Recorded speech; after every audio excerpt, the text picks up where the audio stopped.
Hey, what's up, guys? Back from the deck profile here. I've been exploring a bunch of rogue options in the format just because I think the rogue is actually very good right now. Just, based off, YCS Lima or whatever was kind of a fluke, some people say. The fact that, like, you can play anything in this format that you want is very good.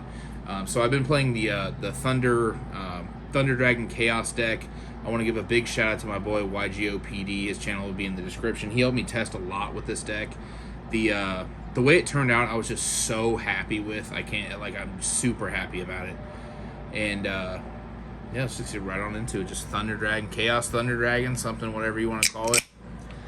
Deck's incredible.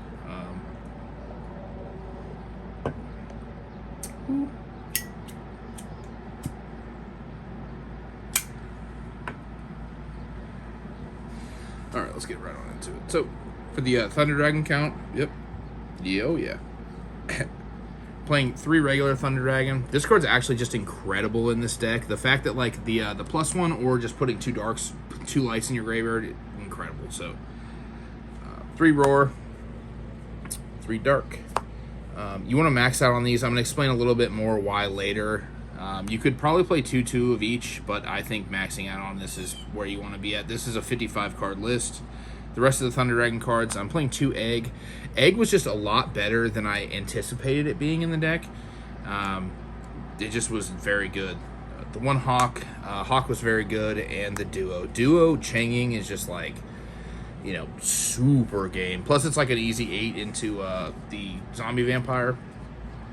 2 more Thunders. We are playing 2 Chaos Creators. This card is absurd. Like, this is like one of the better cards in the deck. Obviously, the follow-up with this with Thunder Dragon Fusion, banish the Thunder Dragon Fusion from your graveyard, add a Thunder, except for the turn it was sent there, so you can add this and then just keep playing the next turn. And then I have one-ofs, the Dark Dragon, Light Dragon, Chaos Emperor. Chaos Emperor is incredible in this deck. Leveneer, Diablos, not Diablosis. Diablos is incredible since Nibiru is in the format. If you can get to this card, a lot of the time, it's just really good. You can just keep playing even if they nib you. Also, if you do draw it, sometimes you will special it off Saryuja, which I thought was just very nice. Also, it couples well with the Lubellion. 3 Lubellion, 2 Saronir. Saronir is the most important one, but you only want to play 2 of this because you don't want to see it all the time. Sometimes, not all the time.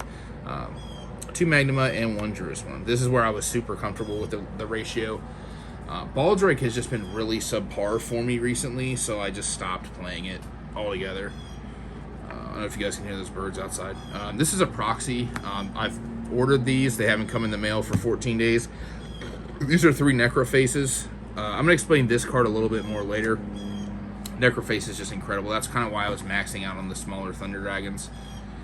And then this card, the Mental Tuner. So this is quote-unquote a normal summon, but obviously we're playing E-Telly. It's a level 3 Light Psychic Tuner.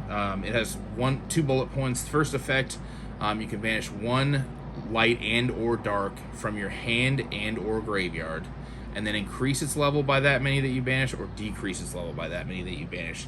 Its second bullet point is it does the same thing for a light and or dark, but puts them from banished back in the graveyard.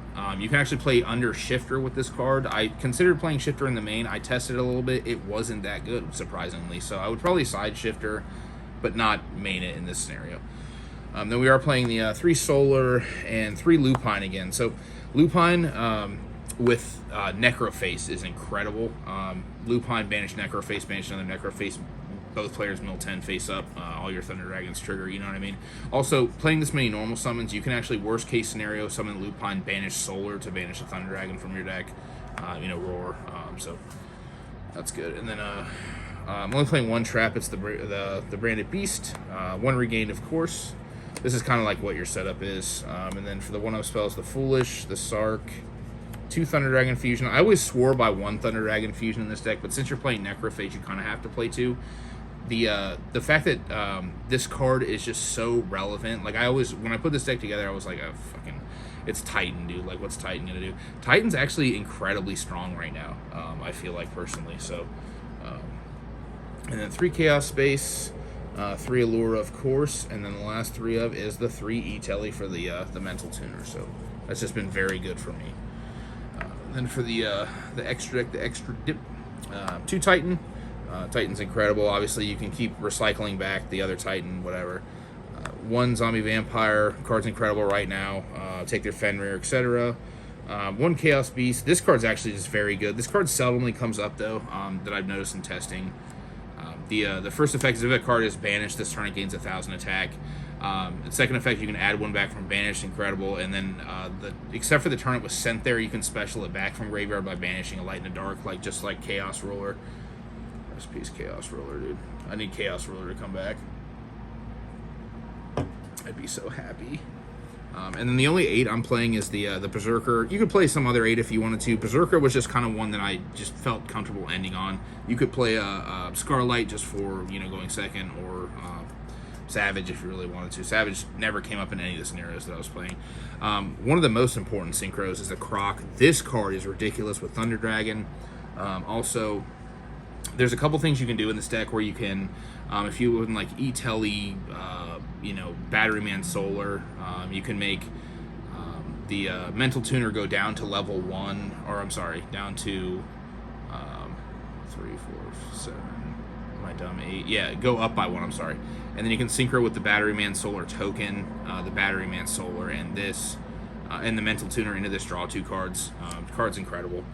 Summon that card almost every single game that I played this deck. And then the last 2 synchros are the Baron and the Changing, of course. Changing is just ridiculous with Duo and just any of that stuff. So they are playing the 1 Linkuriboh. Linkuriboh, whoa, is important for certain aspects. It puts an extra dark in graveyard if you want to link off the Battery Man Solar token. Also, if you normal summon, if you open Egg, the Thunder Dragon Egg, and you have like a bunch of the Chaos cards, you can just normal summon the Egg, make this, and then start, banishing and linking, etc. We are playing the Striker Dragon, of course. That's the end of the link ones. We are playing Heretic Seal, IP, and Dark. Dark, you can flex Dark out if you want. Dark has just actually been very good for me recently. Like, sometimes you'll actually just end on this sometimes. Not end on it completely, but they'll be like, yeah, I don't care about this, and then they'll kill it, and you'll be like, oh, add Levin here, and then they'll be like, oops. Seal is incredible, too. And then I just played 2 Link 4s. I'm not playing Access Code in here. Access Code never came up when I was testing. Avermax is very incredible, and Saryuja, I almost considered playing 2 Saryujas, but I think the Avermax for the option with the IP is just more important to me. So I do have a couple honorable mentions that I wanted to talk about for this deck. Like I said, the Shifter just never really came up. It's good. In theory, you would play Shifter and Wallow, because you could special shift. If Shifter was dead, you could special Shifter off of Saryuja and then make this just super note. Also, Wallow is a honorable mention. 3 Ash was also an honorable mention. The reason I was talking about Ash was, obviously, you notice there's no hand traps in this deck, so this deck is all gas, no breaks. We're just playing combo cards to try to play through all the negates. Anything they have, doesn't matter, we're playing through it, or trying to play through it. The reason Ash is important is if you open Lupine and Ash, and you're going first and you don't need it, or you open double Ash or something, you can banish Ash for Lupine to banish a Necroface, because they're both zombies. So you can just do the banish 5 from both players and then keep the ball rolling. So also, Chaos Valkyrie, tested this. I never saw this card, never searched it, never did anything with it. So you could also play Denko Sekka if you wanted to. Obviously, this would be in your side deck. I mean, Denko's incredible. You can search it with Thunder Dragon Fusion as well. And then for the extra deck honorable mentions, the Zero Boros, the Lambda, if you played the Gamma stuff, along with Omega, which I kind of wanted to test, but I haven't tested a whole lot yet. And then the last thing is the Chaos Archfiend. This card, in theory, is ridiculous. I haven't tested it yet, but I wanted to honorable mention it. I just think this card has such crazy potential. It's not like as insane, but in this deck, I think it could be insane. So, yeah, guys, I hope you enjoyed this profile. Let me know what you want to see in the comment, deck profile wise. Make sure to like, comment, subscribe, hit the bell button, all that stuff. And thanks, guys. Cheers.